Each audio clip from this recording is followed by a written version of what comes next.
l'adoption, on vous l'a dit, c'est un des moyens de protection de l'enfance. Quelles sont nos chances d'aboutir? Je ne peux pas vous répondre. C'est dur, c'est âpre souvent le film.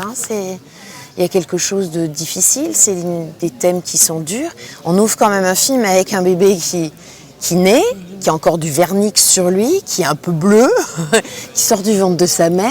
C'est hardcore, quoi. Et elle, Aurélie, arrive avec ta peau contre ma peau, avec sa voix qui est là, qui est chaude, qui est suave, qui apporte plein de sucre, plein de couleurs, Et du coup, c'est waouh. Ta peau contre ma peau, mon cœur. Elle a une telle personnalité, une fantasmagorie, un univers, une identité, un physique, des convictions. Et pour moi, c'était une chance de pouvoir lui voler un petit peu de toute sa personnalité. Et elle m'appelait et elle me disait « Je viens de voir le bébé, je viens de voir ça ». Et elle arrivait avec toute son émotion très forte. Et avec toutes ces émotions, j'essayais de prendre et de tisser, de tricoter des chansons et des musiques à la hauteur de ce qu'elle me racontait.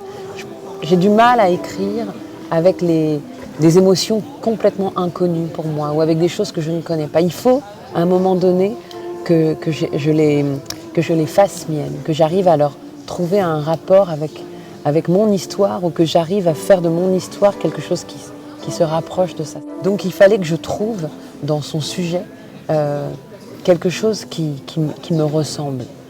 J'ai mis, 3 ans et demi avant d'avoir ma première fille et j'ai cru que j'y arriverais jamais. Alors on pleure beaucoup, puis un jour, à force de pleurer, on se dit bon, on va faire quelque chose de toutes ces larmes. Et finalement, quand on en fait quelque chose, on se rend compte qu'on n'est pas tout seul. Parce que l'adoption, c'est ça aussi, c'est des histoires de familles déchirées. C'est des familles qui se construisent pas, qui arrivent pas. Ce qui est très important, c'est la délicatesse.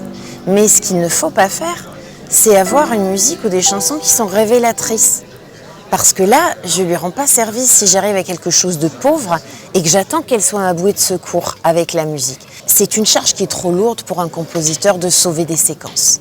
C'est pour ça que les chansons, ce sont des séquences à part entière. Par exemple, quand un des personnages perd sa maman, il va se recueillir sur la tombe de sa mère. Moi, je suis là, je suis technicienne, je suis loin derrière, je filme. Et je lève la tête et je vois des arbres.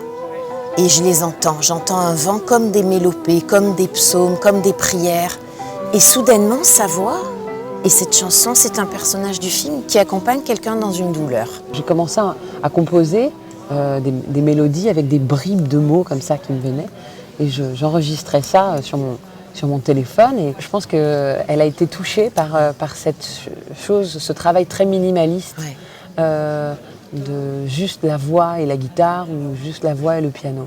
C'est un film tellement délicat, c'est un film tellement honnête, c'est des vrais gens, c'est leur vraie vie, c'est leur vraie quête d'enfant, c'est la vie.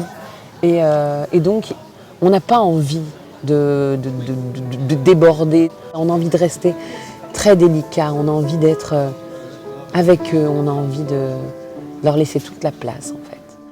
Mon amour, te voilà, et moi je n'en reviens pas devant tes yeux immenses.